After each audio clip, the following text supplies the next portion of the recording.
Então eles voltaram para Jerusalém, vindo do monte chamado das Oliveiras, que fica perto da cidade, cerca de 1 quilômetro.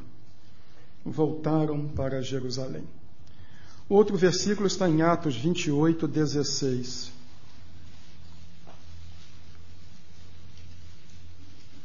Quando chegamos a Roma, Paulo recebeu permissão para morar por conta própria, sob a custódia de um soldado.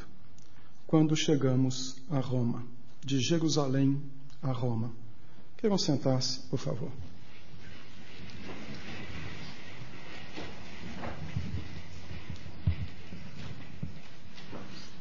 O livro de Atos é o segundo volume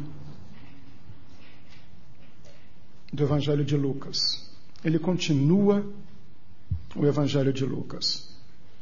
Logo no início se vê isso, quando o autor diz: escrevi o primeiro tratado, ó Teófilo. E se examinarem o último capítulo, verão que ele termina como nenhum outro livro do Novo Testamento termina. Termina abruptamente. Não há nenhuma saudação, nenhum cumprimento, não há nenhuma bênção, não há nada. Termina só com uma declaração que por 2 anos inteiros Paulo permaneceu na casa que havia alugado em Roma. À luz disso, alguns especulam que teria havido um terceiro volume escrito por Lucas e que se perdeu. Não me parece assim. O livro tem claramente 2 limites geográficos. Em 1:13, depois de 1:12 que nós lemos, que eles voltam para Jerusalém, em 1:13 os discípulos estão em Jerusalém. E em 28:16 há um discípulo em Roma. O livro tem 2 limites. Ele começa com um punhado de judeus desorientados, sem saber exatamente o que fazer, esperando que alguma coisa aconteça. Não sabe o que, mas esperam que alguma coisa aconteça. E termina com um ex-judeu na capital do mundo, Roma, divulgando Jesus. O livro, então, tem um início com um grupo de judeus crendo que o grande momento que eles esperavam há séculos, o grande momento de Israel, chegara, mas não sabiam o que fazer com isto. É assim que começa. Depois este grupo se torna uma seita judaica chamada O Caminho. E é assim que a seita judaica aparece nos primeiros capítulos de Atos. A partir do capítulo 15 do livro de Atos é que a separação se torna evidente. E esta seita vai tomar um caminho próprio. Não é mais uma seita, se torna agora uma religião completamente distinta. Além de 2 limites geográficos, esses versículos mostram 2 limites também culturais. De uma religião étnica, racial para um grupo, uma etnia, para uma religião universal para o mundo inteiro. É uma coisa fantástica o que acontece neste livro. A conversão de Paulo deve ter se dado de 2 a 4 anos, no máximo, da morte de Jesus Cristo. E entre o momento em que ele comparece, lá em Atos 19, diante do poder romano, do representante de Roma, e dá o seu testemunho, em Atos 19, até o fim do livro, o tempo é bem curto. Mas entre este momento de Atos 19 e Filipenses, passam-se 3 anos. E quando ele escreve a sua carta aos Filipenses, ele diz: os da casa de César vos saúdam. 3 anos depois de Atos 19, quando os romanos dizem que ele é louco, um Jesus defunto, que Paulo insiste em dizer que está vivo, 3 anos depois já há cristãos no palácio do imperador. É isso que o livro quer mostrar. O nome de Jesus saiu do casulo daquela pequena seita judaica, daquele grupinho de desorientados, e agora está lá na cidade mais importante do mundo, a mais fantástica cidade do mundo, e vai se esparramar pelo mundo inteiro, de Jerusalém para o mundo. Aqui se pode dizer que as palavras de Voltaire, um filósofo francês que combateu o cristianismo, se cumprem. Eu nunca usaria a expressão de Voltaire, mas o conceito sim. Disse ele: miserável Galileu, tu venceste. O Galileu venceu. Agora ele já tem seguidores no centro do mundo, no coração do mundo. O crucificado ganhou o mundo. É isso que o livro quer mostrar. Aqueles discípulos amedrontados não sabem o que fazer, agora, poucos anos depois, estão plantados na capital do mundo. E este nome vai se esparramar por toda a superfície da terra. O livro, além de mostrar essa trajetória de Jerusalém a Roma e de mostrar a saída de um movimento étnico, racial, para uma religião universal, mostra ao longo 3 momentos culminantes. E hoje, não sendo pernóstico, vou fazer o que nunca fiz em 32 anos de ministério, pregar em um livro inteiro. Mas não se preocupe, eu não vou pregar versículo por versículo. Antes das 2 da manhã nós vamos para casa, até porque eu preciso tomar um remédio antes. Mas esses 3 momentos culminantes são a vinda do Espírito Santo. É um momento radical nas Escrituras. A conversão de Saulo é um momento também transformador, não apenas para a vida dos cristãos, mas a conversão de Saulo é algo também que vai balançar as estruturas do mundo. O mundo nunca mais será o mesmo depois da conversão de um homem. E terceiro, o Concílio de Jerusalém, esse momento a que eu me referi lá em Atos 15, em que os cristãos entendem: nós não somos judeus, nós não temos nada a fazer aqui, a nossa caminhada é outra. Então, tendo isto em vista, que o livro foi escrito para mostrar uma jornada de Jerusalém até Roma, de uma seita, de um grupo étnico, racial, para uma religião universal, a maior, a que marcou e dividiu o mundo e marcou o Ocidente, então vamos caminhar pelo livro mostrando esses 3 momentos culminantes. O primeiro, como eu disse, é a vinda do Espírito Santo. Está em Atos 2. Em Atos 2, vem o Espírito Santo. A vinda do Espírito Santo no dia de Pentecostes. É algo que estava prometido também já há 7 séculos, pela boca do profeta Joel. Uma palavra de Deus através do profeta Joel. A vinda do Espírito Santo significa um novo tempo na história da humanidade. Significa apenas isto: Deus se relaciona com os homens sem necessidade de sacerdote. Agora Deus vem para viver no meio dos homens. Qualquer pessoa que antes quisesse perdão dos pecados, comunhão com Deus, manifestar gratidão, procurava um sacerdote. Agora não, vem o Espírito Santo, e ele vem para todos. Antes, o Espírito Santo era dado ao rei, aos profetas e aos sacerdotes. Estas 3 classes de pessoas tinham o Espírito. E momentos episódicos, o Espírito se apossava de Sansão, o Espírito se apossou de Saul, o Espírito capacitou um homem para fazer trabalho de artesanato na construção do tabernáculo, mas o Espírito não estava na humanidade. O protestantismo redescobriu isso quando da Reforma. A mais profunda doutrina nossa, depois da justificação pela fé, o sacerdócio universal de cada salvo. Isto significa que cada cristão é a morada do Espírito Santo. Que neste dia o Espírito veio para morar no meio dos homens. Não são visitações episódicas. Estes que tentam fazer visitações episódicas estão querendo voltar ao Antigo Testamento, no tempo em que ele pertencia a uma elite, a um grupo que dominava e manipulava. Não. Desde o teólogo mais erudito, se convertido, ao crente mais humilde, mesmo que absolutamente iletrado, mas se tem Cristo como seu Salvador, nestas vidas o Espírito Santo está presente. Esta é a mensagem: não há hierarquia espiritual. Eu não sou melhor do que vocês. Eu não sou alguém que tem mais acesso a Deus porque estudei teologia. Não sou o predileto e o queridinho do Papai do Céu porque me converti há 40 anos atrás. Aquele que se converteu no mês passado tem diante de Deus os mesmos direitos que eu tenho. Se há hierarquia, esta hierarquia é institucional, de instituições, de organizações, mas todos são iguais diante de Deus. Deus não privilegia pessoas e Deus não discrimina pessoas. Qualquer pessoa que abriu o coração para Cristo é morada do Espírito Santo. Isto não depende de quantas horas ela passa de joelhos e nem de quanto ela grita no culto. Isso depende da soberania de Deus, que disse que viria para quem se abrisse para ele.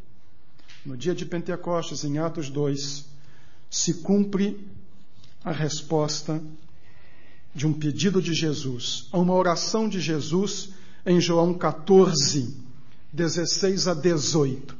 Acompanhe-me, por favor, a João 14, 16 a 18. Encontramos esta palavra de Jesus. E eu pedirei ao Pai, e Ele lhes dará outro conselheiro, ou ajudador, ou consolador, conforme a sua versão, para estar com vocês para sempre. O Espírito da verdade. O mundo não pode recebê-lo, porque não o vê, nem o conhece. Mas vocês o conhecem, pois ele vive com vocês e estará em vocês. Não os deixarei órfãos. Voltarei para vocês. Ele não diz, seja a palavra conselheiro, consolador ou ajudador, ele diz outro. A palavra grega é allos, outro da mesma essência, de onde vem alopatia. Não é héteros, diferente, outro igual. Viria alguém igual a ele. Por isso ele diz, eu não vou deixar vocês órfãos. E esta palavra, conselheiro, ajudador ou consolador, é a palavra grega paráclito, o que anda do lado. No dia de Pentecostes, o Espírito Santo veio para andar do lado da igreja. Cumpriu-se esta palavra de Jesus, ele não deixou a sua igreja órfã. Ele voltou para a igreja na pessoa do Espírito Santo. O Espírito Santo é Jesus conosco. O Espírito Santo é o Pai conosco.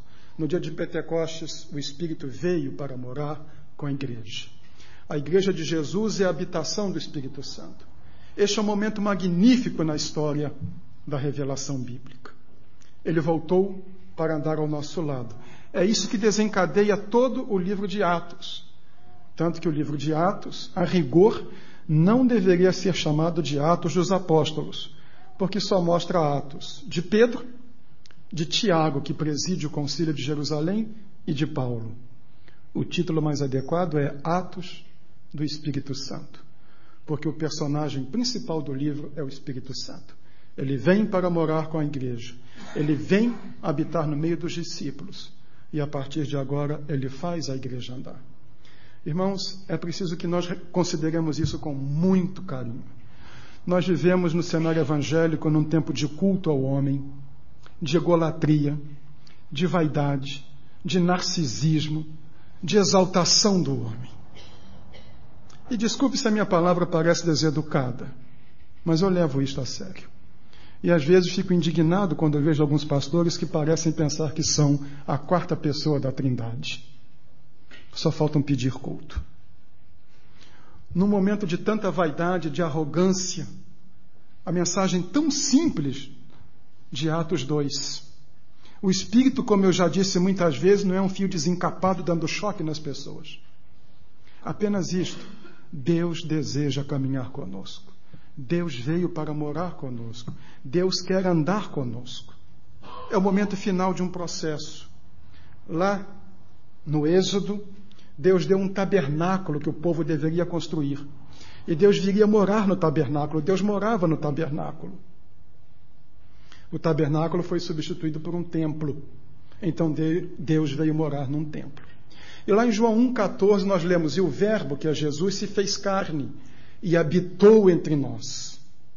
A palavra traduzida por habitou é tabernaculou. Jesus Cristo é o tabernáculo de Deus no nosso meio. Assim como Deus estava presente e morava naquele tabernáculo, como Deus morava naquele templo, Deus estava em Cristo. Esta é a mensagem de Paulo. Deus estava em Cristo. E no dia de Pentecostes, o Espírito Santo veio para morar conosco. A mensagem de Atos 2 é esta: Deus quer andar do seu lado. Ele é o Paráclito, o Espírito. Ele quer andar do seu lado. Ele quer ser o seu consolador, o seu auxiliador. A mensagem que há aqui é esta: Deus quer ser seu amigo.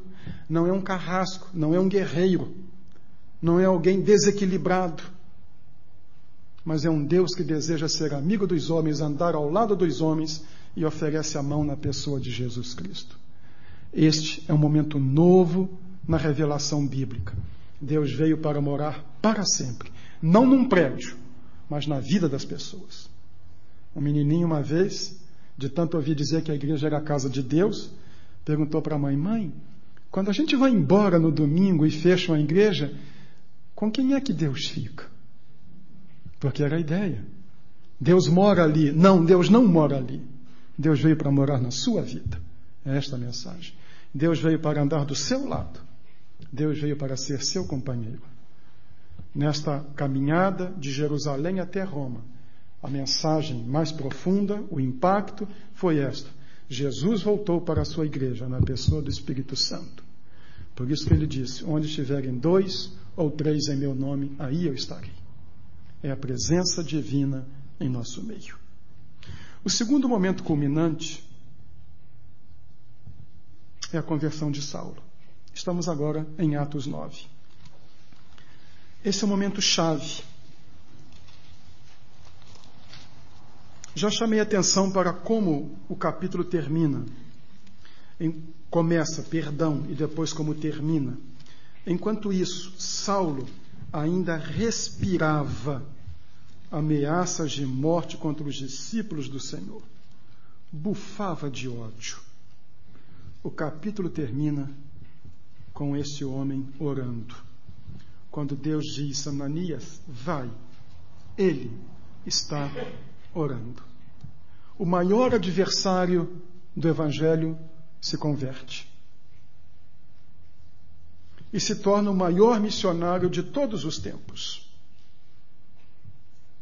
Agora o cristianismo vai romper o casulo e vai se tornar maior que o judaísmo. Vai se cumprir aquela palavra de Jesus: não se põe remendo novo em roupa velha. Os tecidos não eram pré-encolhidos. Uma roupa velha que já fora lavada já encolhera tudo que tinha para encolher. Pusesse um remendo novo, quando lavasse, o remendo encolheria e rasgaria mais a roupa. Não se põe vinho novo, que ainda vai fermentar, em odres velhos, um recipiente de couro que a esta hora já estava todo quebradinho. Então, o que aconteceria? O gás emanado do vinho rebentaria o odre e se perderia o vinho. A palavra de Jesus era uma palavra muito dura. Não há reforma para o judaísmo. Isso acabou. Isso passou. A minha mensagem é nova. A minha mensagem é diferente. E é com Paulo que isto vai se cumprir. Ele é o único homem no Novo Testamento, nesse tempo antigo, no momento da igreja, que podia fazer isto. Em Atos 17, nós temos um momento fantástico na história da igreja. Em Atos 17, nós lemos no versículo 15: os homens que foram com Paulo o levaram até Atenas, partindo depois com instruções para que Silas e Timóteo se juntassem a ele, tão logo fosse possível. Colocam Paulo em Atenas para que 2 cheguem ali, encontrem-se com ele e que vão embora. Mas Paulo não é homem de ficar calado. Paulo está em Atenas, a capital intelectual do mundo. E fica indignado com a idolatria. E começa a pregar. E aí o pessoal pergunta: o que é que esse paurador quer dizer? E o levam para o Areópago. E lá vai ele para a Ágora, a praça, onde havia os debates filosóficos. É um momento novo. Agora o cristianismo está sendo apresentado na cidade mais culta do mundo, no seu caminho para a capital política, econômica e militar do mundo. Ali ele prega o seu grande sermão de Atos 17 e converte-se nada mais, nada menos do que o administrador do Areópago. Mutatis mutandis seria se, como Paulo chegasse a Campinas, fosse pregar na Unicamp, e o reitor da Unicamp se convertesse. Agora o cristianismo começa a penetrar e fundo no Ocidente. No fim do livro estará na capital do mundo, mas agora está na capital intelectual do mundo. Quero chamar a sua atenção para o que lemos em Atos 19, 21. Já há agora uma igreja em Atenas. Ele já plantou o evangelho no Ocidente. O evangelho vai deixar de ser uma ideologia de gueto de orientais, de palestinos. Então lemos em Atos 19, 21.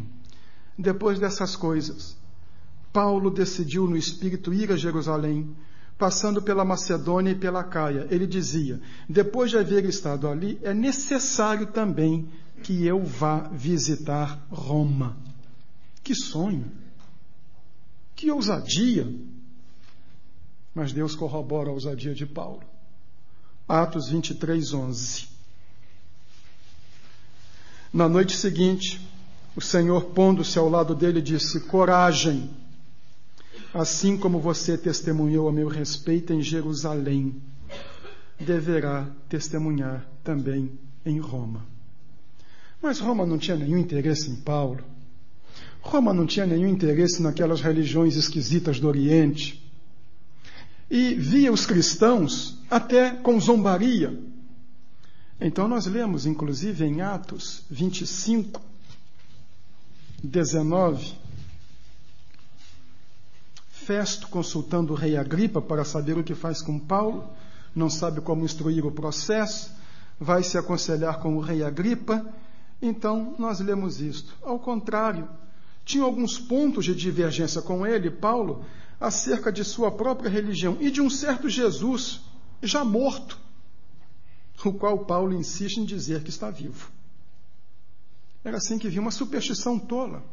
Ele insiste, em outra versão diz, um tal de Jesus defunto, que Paulo insiste em dizer que está vivo. Era assim que Roma via. Paulo é louco. Estás louco, Paulo? Assim ele foi interrompido.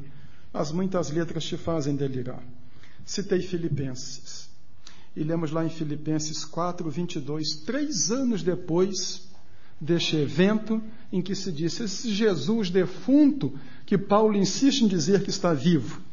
Atos 4, 22, Paulo escrevendo lá de Roma para a igreja de Filipos. Todos os santos, os crentes, lhes enviam saudações, especialmente os que estão no palácio de César. Aqui há 2 aspectos a ressaltar. Primeiro, o poder do Evangelho. O Evangelho pode transformar a vida de qualquer pessoa. Transformou a de Paulo. O maior adversário do Evangelho se converteu. Não há vida na qual o Evangelho de Jesus não possa dar jeito. Não há pessoa que Jesus não possa mudar. Não há pessoa que não possa ser transformada pelo Evangelho, por pior que seja. Jesus tem o poder de mudar a vida dessa pessoa. Mudou a vida de Paulo. Muda a situação. Transforma tudo.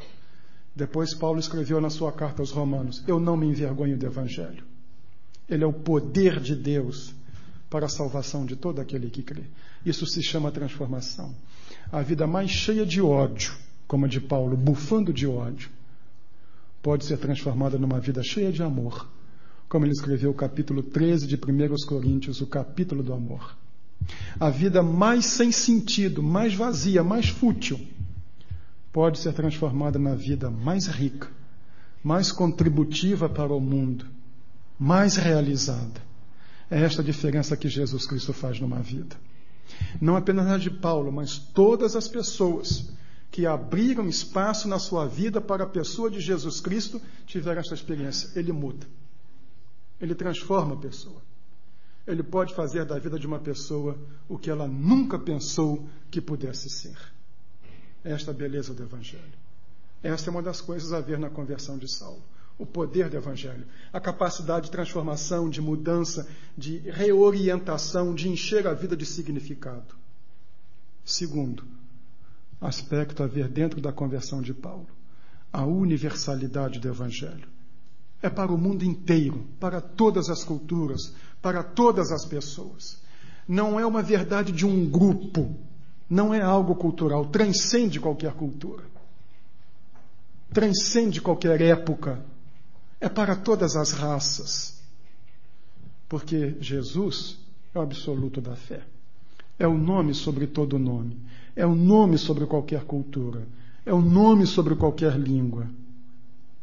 Eu comentei já com os irmãos, um dos momentos mais emocionantes da minha vida foi quando a Convenção Batista do Amazonas, da qual eu era presidente, organizou a primeira igreja batista indígena Saterê, em Vila Nova, numa reserva indígena. Eu me lembro quando ia caminhando pela rua da aldeia, na direção do templo construído pelos indígenas. E havia uma janela bem grande, e lá dentro a bandeira do Brasil. Eles são brasileiros. Eles se julgam brasileiros.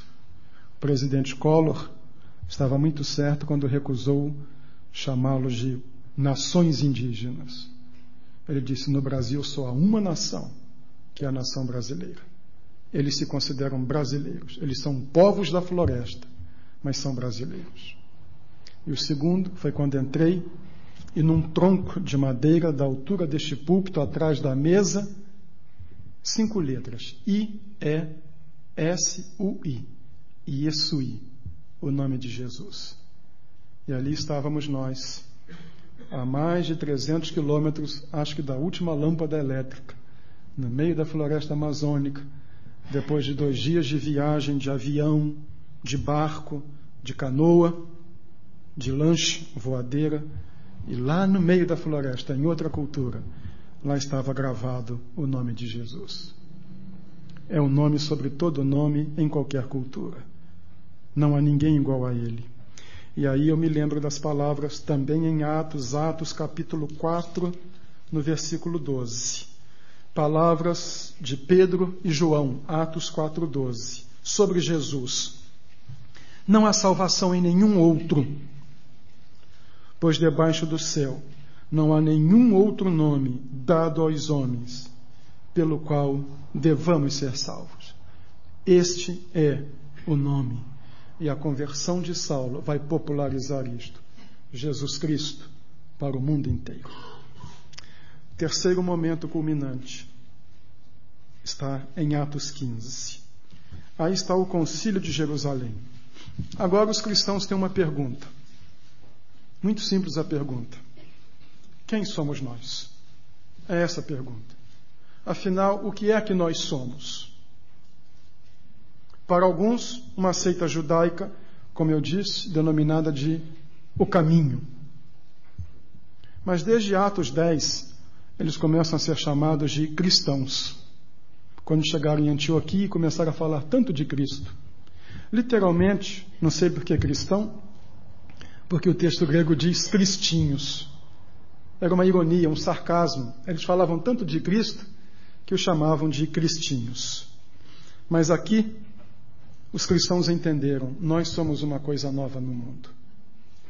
É o vinho novo, é o remendo novo. E aqui eles descobrem algo que nós precisamos também compartilhar com todos. Religião não são regrinhas. Religião não são preceitos. A religião cristã não significa uma fraseologia, uma indumentária, nem gestos estereotipados. A religião cristã é uma pessoa, Jesus Cristo. É isso que eles começam a afirmar. Todas as coisas que eles guardavam do Antigo Testamento ficam com 4. Atos 15, 29. Que se abstenham de comida sacrificada aos ídolos, sangue, carne de animais estrangulados e da prostituição. Evitem essas coisas. E todas aquelas coisas do Antigo Testamento, isso acabou. O que temos agora? Agora nós só temos uma coisa, Jesus Cristo. Vejam ainda no Concílio de Jerusalém, Atos 15, versículo 14. A palavra de Tiago, irmão de Jesus, pastor da igreja de Jerusalém, presidente do concílio. Tiago tomou a palavra e disse: irmãos, ouçam-me. Simão nos expôs como Deus, no princípio, voltou-se para os gentios, a fim de reunir dentre as nações um povo para o seu nome. Agora há um povo universal, que é a igreja. Esta é a mensagem do Evangelho. Deus nos visitou em Cristo e formou um novo povo, que é a igreja. A igreja é o povo mais fantástico da face da terra. Ela não tem território. Ela não é monorracial. Ela não é monolinguística, nem monocultural. A igreja é multicultural, multilinguística, multirracial. É o povo de Jesus espalhado por toda a face da terra.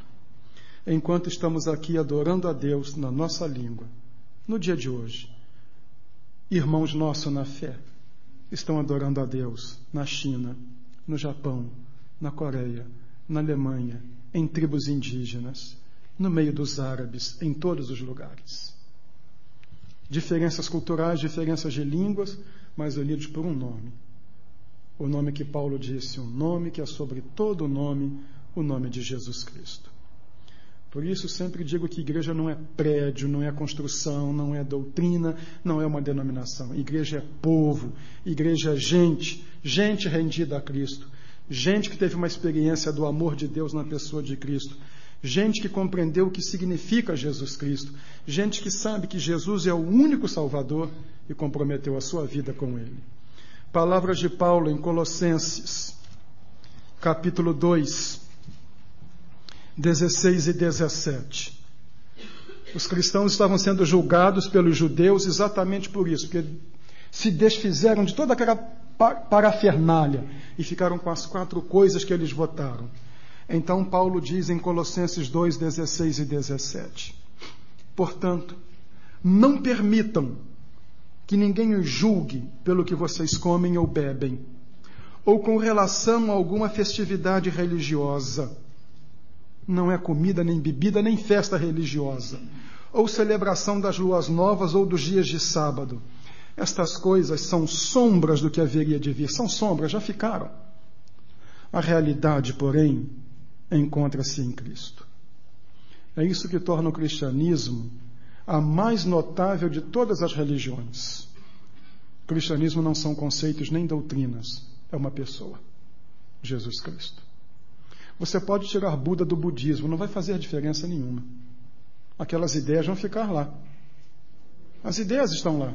Aliene-se, seja uma ameba, não sinta nada, e você vai chegar ao nirvana. Está lá, pronto. Você pode tirar Maomé do Islã, o Islã vai continuar lá. Mas tire Jesus Cristo do cristianismo, o cristianismo acaba. Porque o cristianismo é uma pessoa. Quando ele edificou a igreja, ele não perguntou: o que é que vocês dizem da minha ética, exarada no Sermão do Monte? O que vocês pensam dos meus milagres? O que vocês pensam das minhas parábolas? O que é que vocês dizem que eu sou? Quem sou eu? O cristianismo é uma pessoa, Jesus Cristo. Este é o nome, no dizer de Paulo, sobre todo o nome. Para muita gente, religião é isso. Eu sou bom. Me desculpe, ser bom é obrigação. Ninguém foi posto no mundo para ser mal. E é até uma questão de bom senso. Você faz para lhe tratarem da maneira. Eu sou bom, eu faço caridade, eu dou esmolas, eu sou um bom chefe de família. Ser bom chefe de família é obrigação. Você constituiu família, cuide dela. Não faço isso, não faço aquilo. Muito bem. Mas não é isso, não. É o que você pensa de Jesus Cristo. Como você se posiciona diante de Jesus Cristo? Esta é a questão. Este momento culminante de Atos 15 é o seguinte: todas estas coisas ficam para trás. Nada disso tem diferença. Nada disso tem valor. O que tem valor é a pessoa de Jesus Cristo. Esta é a mensagem. Vamos ao fim do livro. O livro termina com Paulo tendo chegado a Roma. Não foi uma jornada fácil.